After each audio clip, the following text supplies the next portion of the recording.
Hello everyone, how are you all? I hope you are all fine. Okay, in the next class, we started our second lesson. Oliver asks for more. We started for some part. Okay, we will continue that class today. మనం నిన్న class ఎక్కడి వరకు చెప్పుకున్నామంటే page number 17 ఇది మొత్తం complete చేసుకున్నాం. ఒకసారి మనం బ్రీఫ్గా జస్ట్ ఆ లెసన్ ఏంటి, అసలు ఆ స్టోరీ ఏంటి అనేది మనం ఒకసారి నార్మల్గా చెప్పుకుందాం. ఒలివర్ అనే ఒక అబ్బాయిని వీళ్ళు ఎవరు ఒక చర్చ్ ఆర్గనైజేషన్ వాళ్ళు ఒక హాస్టల్ కంటే అతను ఒక ఆర్ఫాన్ కాబట్టి తీసుకెళ్ళాక అతనికి అక్కడ అలవాటు లేదు కాబట్టి వెళ్ళి ఒక దగ్గర ఉన్నాడు. అక్కడ ఉండే వార్డెన్ అంటే బంబుల్ మిస్టర్ బంబుల్ అనే వ్యక్తి తీసుకెళ్ళాడు. ఎక్కడికి, వాళ్ళ కమిటీ ఉన్న దగ్గరికి, ఒక మీటింగ్ దగ్గరికి తీసుకెళ్తే అతను భయపడుతూ ఏడుస్తున్నాడు. ఎందుకు అతను ఏం అడిగినా భయపడుతూ ఏడుస్తున్నాడు. సో అప్పుడు ఏం చేశాడు, మిస్టర్ బంబుల్ అనే వ్యక్తి ఒలివర్ని అతని కర్రతో కొట్టాడు. సో దాని తర్వాత ఏం జరిగింది, ఇంకా నెక్స్ట్ లెసన్ ఏంటనేది will discuss now. Take page number 18, turn your page. అతన్ని అక్కడికి తీసుకెళ్లారు కదా, వాళ్ళ అక్కడ ఉన్న కౌన్సిల్ దగ్గరికి, రౌండ్ టేబుల్ కౌన్సిల్ దగ్గరికి తీసుకెళ్ళినప్పుడు అతను ఏం మాట్లాడాడు,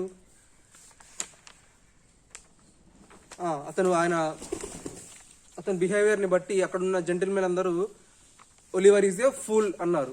అసలు ఎందుకు అన్నారు, ఏం జరిగింది చూద్దాం. Hush said the gentleman who had spoken first, you know you have got no father or mother and that you were brought up by the parish, weren't you? Hush said the gentlemen.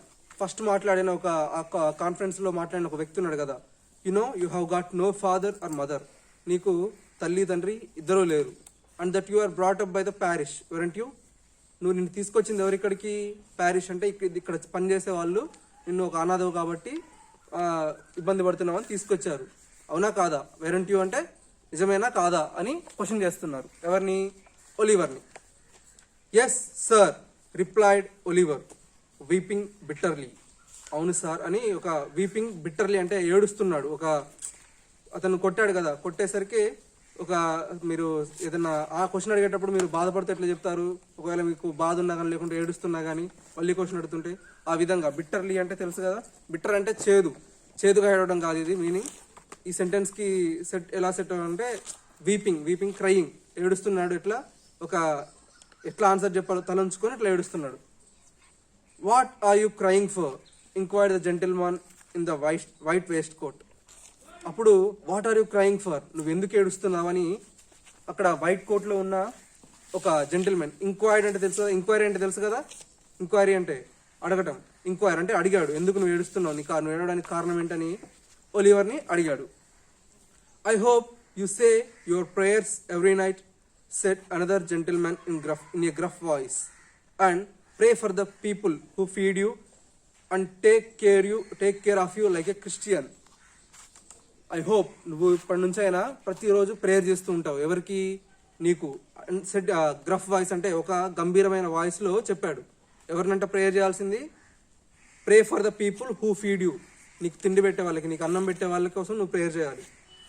And take care of you like a Christian, నిన్ను ఒక క్రిస్టియన్గా ఇక్కడ తీసుకొచ్చి నిన్ను చేరదీస్తున్న వాళ్ళ కోసం నువ్వు వాళ్ళ బాగోగులు మంచిగా ఉండాలని నువ్వు ప్రేయర్ చేయాలి అని చెప్తున్నారు అక్కడున్న జెంటిల్మెన్. అప్పుడు yes sir stammered the boy. Yes sir అంటూ స్టామర్డ్ అంటే నత్తి, స్టామర్ అంటే నత్తి,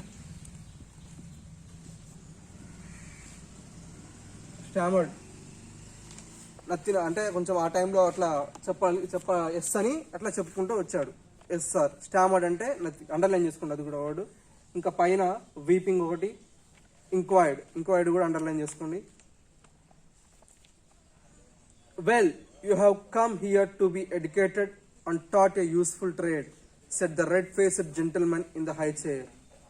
Well, okay, నువ్వు ప్రేయర్ చేస్తున్నావు, అంతా బాగానే ఉంది. You have come here to be educated and taught a useful trade. నువ్వు ఇక్కడికి వచ్చింది ఎందుకంటే మంచిగా చదువుకోవడానికి, ఇంకా చదువుకున్న తర్వాత taught a useful trade అంటే ఒక మంచి ఉద్యోగం కానీ లేకపోతే ఒక మంచి పని చేయడానికి, పనివంతుడిగా నిన్ను తయారు చేయడానికి నువ్వు ఇక్కడికి వచ్చావు అని చెప్పారు. Said the red faced gentlemen. అందరికంటే ముందు పైన ఒక ఆయన కూర్చున్నాడు కదా, రెడ్ ఫేస్తో ఉన్నాడని మాట్లాడుకున్నాం మనం, హై చైర్లో ఉన్నాడని. సో అతను చెప్పాడు, so you will begin to pick oakum tomorrow morning at 6 o'clock. ఈ రోజు వరకు నువ్వు వెళ్ళి రెస్ట్ తీసుకోవచ్చు. పిక్ ఓకమ్ అంటే ఒక ఫైబర్ లాంటి ఒక థ్రెడ్ లాంటిది, దాంతో నీకు రేపటి నుంచి వర్క్ ఉంటుంది. Added the surly one in the white waistcoat అంటూ ఒక కోపంగా చెప్పాడు. Oliver bowed low directed by the beadle. Oliver bowed అంటే నేను చెప్పుకున్నాం కదా, రెస్పెక్ట్ అంటే నమస్తే పెట్టినట్టు ఇట్లా బౌయింగ్ చేశాడు. Directed by the beadle. Directed అంటే అతని పక్కన ఉన్నాడు కదా బంబుల్ చెప్తే ఇతను అలా చేశాడు. సో నేను వెళ్ళమన్నారు కాబట్టి నువ్వు వాళ్ళకి రెస్పెక్ట్ ఇచ్చినట్లు అంటే నమస్తే పెట్టినట్లు ఇట్లా బౌయింగ్ చేసి ఎల్లు అని చెప్పాడు. And was then hurried away to a large ward where on a rough hard bed he sobbed himself to sleep. అలా చేసి అతని వార్డ్ అంటే వాళ్ళ రూమ్. ఇప్పుడు జనరల్గా మీకు హాస్టల్స్ అంటే ఒక రూమ్ ఉండి ఒక 5 beds అట్లా ఇస్తారు. జనరల్గా ఈ హాస్టల్స్ ఇంతకుముందున్న ఓల్డ్ హాస్టల్స్ ఎట్లా ఉంటాయంటే ఒక కంప్లీట్ పెద్ద గది ఉంటుంది, ఇక్కడ నుంచి అక్కడ వరకు ఒక 50 beds పట్టేలాగా. వాళ్ళకి బెడ్స్ అక్కడక్కడ ఉంటాయి, అందరికి ఒకటే రూమ్ ఉంటుంది. అక్కడికి వెళ్ళి వార్డ్ అంటే అదే ఒక పెద్ద, ఇప్పుడు మీకు హాస్పిటల్ వార్డు తెలుసు కదా, జనరల్ వార్డు ఎలా ఉంటుంది పెద్దగా అందరూ ఒకటే ఎట్లుంటారు కదా, అట్లా వార్డు ఒక పెద్ద వార్డు ఉంటుంది. అక్కడికి వెళ్ళి ఆ రఫ్ హార్డ్ బెడ్, ఆ బెడ్ రఫ్గా ఉందంట. And sobbed himself to sleep. ఇక నిద్రలోకి జారుకున్నాడు. Poor Oliver as he lay sleeping unconscious of everything around him, the board had taken a decision that would change the course of his life. Poor Oliver అతను పడుకోగానే as he లే sleeping అట్లా నిద్రలోకి జారిపోగానే వీళ్ళు unconscious అంటే తెలుసుగా, అంటే ఇక conscious అంటే మెలకువగా ఉంటాడు, అన్కాన్షియస్ అంటే ఇక నీకు పక్కన ఏం జరిగిందో నీకు తెలియదు, అంత అన్కాన్షియస్ అంటారు దాన్ని. Of everything around him the board had taken. అతను అక్కడ పడుకోగానే అక్కడ ఉన్న మిగతా బోర్డు ఉన్నారు కదా స్టాఫ్ మెంబర్స్, వాళ్ళందరూ ఒక డిసిషన్ తీసుకున్నారు. ఆ డిసిషన్ ఎట్లా అంటే that would change the course of his life. ఆ డిసిషన్ అతని లైఫ్నే చేంజ్ చేసే అంత డిసిషన్ ఉంటుంది. The members of this board were very wise and philosophical men. అక్కడున్న బోర్డులో ఉన్న ప్రతి ఒక్క వ్యక్తి, ప్రతి ఒక్క జెంటిల్మెన్ కూడా చాలా వైస్ అంటే తెలియగల వాళ్ళు, ఫిలాసఫికల్ అంటే ఫిలాసఫర్స్, చాలా గొప్ప వాళ్ళు, చాలా డిగ్రీస్ చేసి ఉన్నవాళ్ళు. As they turned their attention to the workhouse, they discovered that it was a regular place of public entertainment for the poorer classes. వాళ్ళకి అప్పటి వరకు అప్పుడే వచ్చారు కదా, వాళ్ళకి ఇంకా ఆ బోర్డులో జరిగే ఇన్సిడెంట్స్ గురించి ఏమీ తెలియదు సరిగా. Turn attention to the work house. వాళ్ళు ఎప్పుడైతే వాళ్ళు అక్కడ జరిగే అంటే హాస్టల్ గురించి అంటే వాళ్ళ వార్డ్ రూమ్ గురించే కాకుండా వర్క్ హౌస్ అంటే వాళ్ళకి ఏమేమి వర్క్ ఇస్తున్నారు, వాళ్ళకి పెట్టే ఫుడ్ ఎట్లాంటిది, దాని గురించి వాళ్ళు ఎప్పుడైతే వాళ్ళ దృష్టి దాని మీదకి వెళ్ళిందో వాళ్ళకి ఏం తెలిసింది, they discovered that it was a regular place of public entertainment for the poorer classes. అంటే పేదవాళ్ళని అంటే అనాథాలని కానీ పేదవాళ్ళని కానీ ఇక్కడ తీసుకొచ్చి ఇది ఒక ఎంటర్టైన్మెంట్ అంటే ఎంజాయ్ చేయించుకుంటూ పెద్ద వర్క్ ఏమి ఇవ్వకుండా మంచి ఫుడ్ పెట్టి చేసే ప్లేసే. అంటే వీళ్ళలో చేంజ్ ఏమి ఉండదు, వీళ్ళు ఒక దీనికి అలవాటు పడిపోతున్నారు. మనకి ఎట్లాగా ఫ్రీగా ఫుడ్ మంచిగా డైలీ 3 times మంచి ఫుడ్ పెడుతున్నారు, మంచిగా గేమ్స్కి కొంచెం కూడా వర్క్ లేకుండా ఒక సోమరిపోతులాగా తయారు చేస్తున్నారు వీళ్ళని అని వాళ్ళకి అనిపించింది. It was the place where they had breakfast, dinner, tea and supper all the year around and free, where it was all play and no work. చెప్పుకున్నాం కదా, ఇట్ వాస్ ద ప్లేస్. మనకి పొద్దున్న టిఫిన్ ఉంటుంది, breakfast ఉంటుంది, మధ్యాహ్నం lunch, night supper, tea, tiffins అన్నీ ఉంటున్నాయి, ఇంకా అన్ని ఫ్రీగానే. మళ్ళీ నో వర్క్ జస్ట్ వర్క్ లేదు, ఇక only games, no work and it's all play. This was really a shocking state of affairs. ఇది నిజంగా ఒక షాకింగ్, అంటే వీళ్ళకి ఒక వర్క్ చేయాలి, మనం బ్రతకాలి అంటే అది ఎప్పుడు తెలుసుకుంటారు అని వాళ్ళకి ఒక మైండ్లో ఒక థాట్ వచ్చింది. They were the opinion of the poor should be given only 2 alternatives. అప్పుడు వాళ్ళ మైండ్లో ఒక ఐడియా వచ్చింది. వాళ్ళకి 2 alternatives, ఒక మంచి వాళ్ళు ఏదో ఒక విధంగా ఒక 2 alternatives అనుకున్నారు. అవేంటంటే either to starve quickly outside the workhouse or gradually inside the house. With this view, they decided that the inmates of the workhouse would be issued 3 meals of thin gruel a day with an onion twice a week. వాళ్ళు తీసుకున్న 2 decisions ఏంటంటే either to starve quickly outside the workhouse. వాళ్ళు బయట work house అంటే వాళ్ళకి work చేసినా చేయకపోయినా వాళ్ళకి బాగా స్టార్వింగ్ అంటే ఆకలి, స్టార్ అంటే ఆకలి, హంగ్రీ అంటాం కదా. స్టార్ ఈగర్ టు ఈట్ అని, అంటే చాలా ఆకలిగా ఉంది తొందరగా తినాలని. Star to out side the work house, ఆకలిగా అన్న కావాలి, లేకపోతే గ్రాడ్యువల్లీ ఇన్సైడ్ ద హౌస్, లేకపోతే వాళ్ళు ఇలాగే అలవాటు అయిపోవాలి. మనం చేసే ఈ డిసిషన్ ఎట్లా ఉండాలంటే వాళ్ళు రెండింటిలో దేనికో దానికి ఫిక్స్ అయిపోవాలి అన్నట్లు అనుకున్నారు. వాళ్ళు తీసుకున్న డిసిషన్ ఏంటంటే the inmates of the work house, అంటే లోపల ఉన్న చిల్డ్రన్, పూర్ చిల్డ్రన్ కావచ్చు, లేకపోతే ఆర్ఫన్స్ కావచ్చు, వాళ్ళు ఏం చేయాలంటే వాళ్ళకి daily 3 meals of thin gruel. Gruel అంటే ఇది ఓట్స్ ఉంటాయి కదా, ఓట్స్ ఐడియా ఉందా మీకు? మొక్కజొన్నలతో చేస్తారు ఓట్స్, కార్న్ చిప్స్ అంటారు. అట్లానే ఓట్స్ అవి కారం ఉప్పు ఇట్లా వేయకుండా డైరెక్ట్ ఓట్స్ పాలలో వేసుకొని తాగుతారు కదా, అట్లాంటివి థిన్ అంటే కొంచెమే బాగా పలచగా చేస్తూ ఒక లిక్విడే, మళ్ళీ ఫుడ్ ఏమి ఉండదు, జస్ట్ అదే లిక్విడ్ 3 times a day, ప్రతిరోజు 3 times అదే ఫుడ్. ఇంకా డైలీ అంటున్నా twice of the weekly just 2 times మాత్రమే ఒక ఆనియన్ అంట. నో ఫుడ్, ఇంకా ఫుడ్ లేదు ఏం లేదు, జస్ట్ ఆ థిన్ గ్రూయల్ డైలీ 3 times, ఇంకా వీక్లీ ట్వైస్ ఆనియన్ ఒకటి. అట్లా వాళ్ళ ఫుడ్ సిస్టమ్ అనేది చేంజ్ చేశారు. For the first 6 months after Oliver twist was moved in, the system was in full operation. అతను వెళ్ళగానే ఈ డిసిజన్ తీసుకోవడం వల్ల first 6 months the system was, అంటే ప్రతిగా వర్క్ మాత్రం, అంటే వాళ్ళు అనుకున్న డిసిజన్ కంప్లీట్గా అలాగే రన్ అవుతూ ఉంది వాళ్ళు తీసుకున్న డిసిజన్ బట్టి, అంటే వాళ్ళ ఫుడ్ తీసుకునే విధానం. As a result during this period the number of work house inmates got smaller and the inmates themselves shrank in size and became thinner.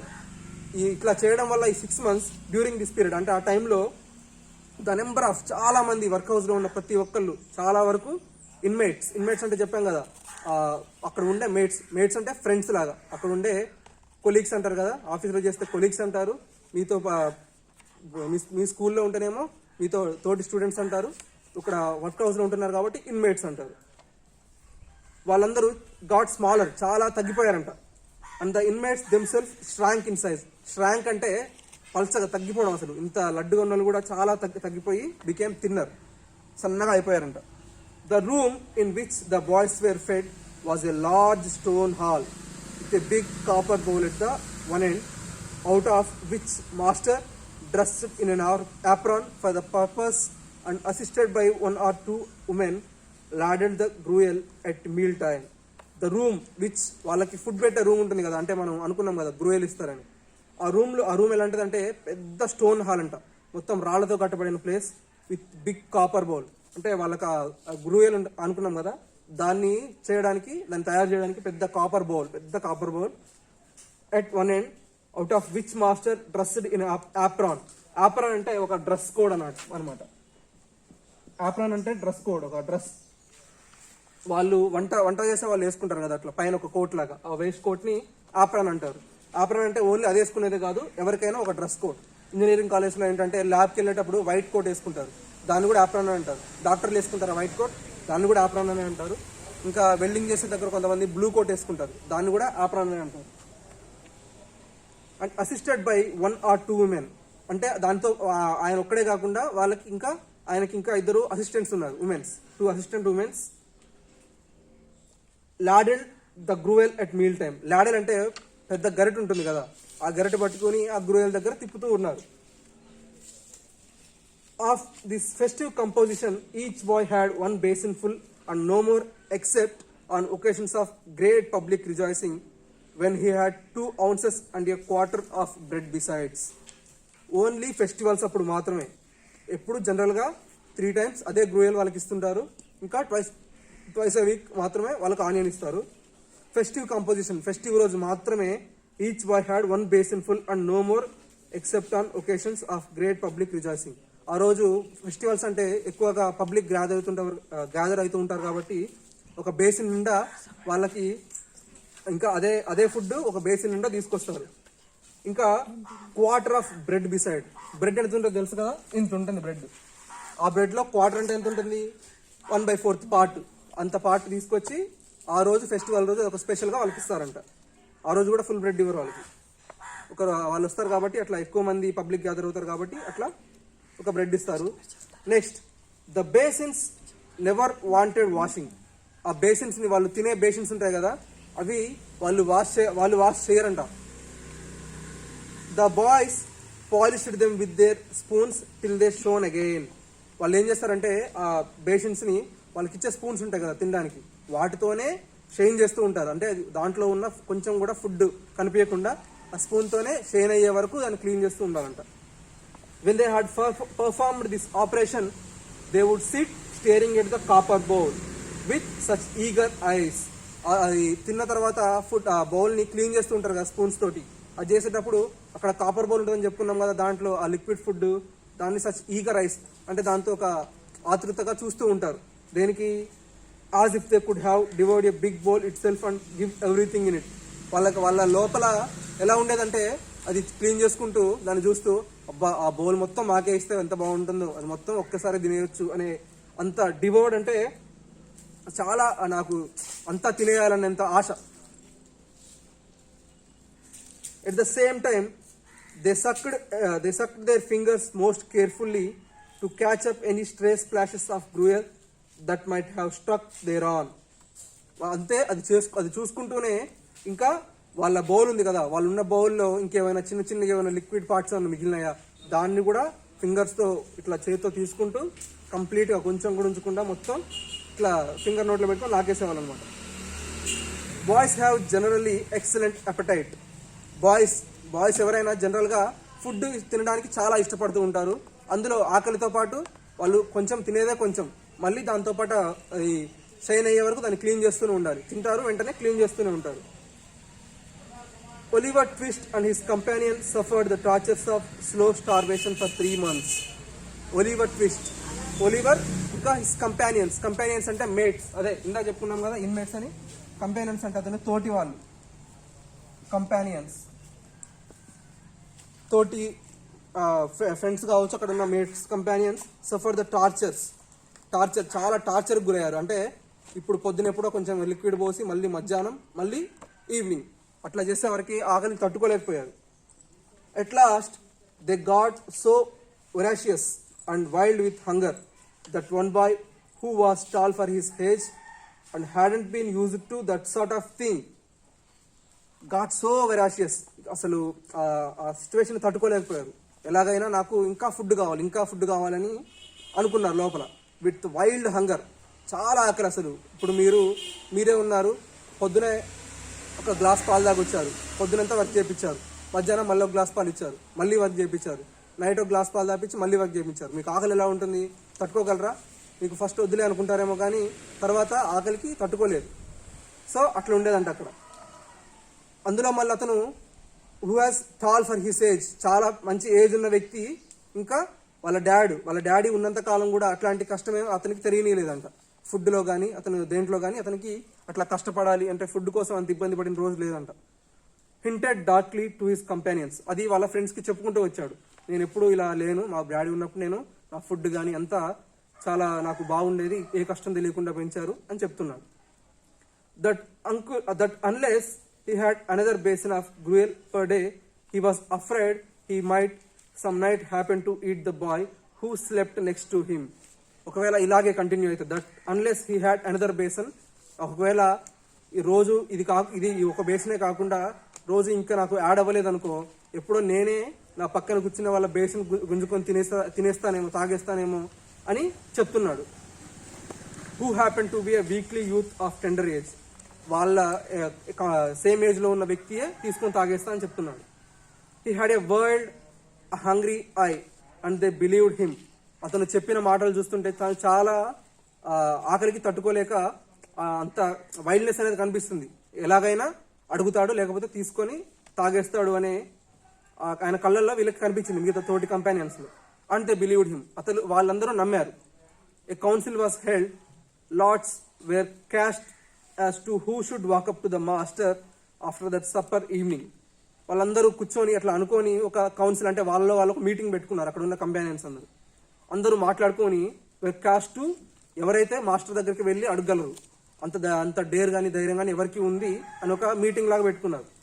వాళ్ళ సప్పర్ అంటే నైట్ తిన్న తర్వాత వాళ్ళందరూ కూర్చొని మాట్లాడుకున్నారు. And who asks for more, ఇట్లా వెళ్ళి ధైర్యంగా నాకు ఇంకా ఎక్స్ట్రా కావాలి అని అడిగే ధైర్యం ఎవరికి ఉంది అని అనుకున్నారు. And it's fell to Oliver Twist. అంతా డిస్కషన్ చేసుకున్నాక అందరూ కలిసి మళ్ళీ ఒలివర్ ట్విస్ట్ నే ఎన్నుకున్నారు. So that's the end of the class today. మీకు హార్డ్ వర్డ్స్ కొన్ని చెప్పాను కదా, మీకు కూడా ఇంకా చాలా ఉన్నాయి హార్డ్ వర్డ్స్, నేను చెప్పలేదు. మీరే అండర్లైన్ చేసుకొని ఓన్గా మీ స్పెల్లింగ్స్ నేర్చుకోండి.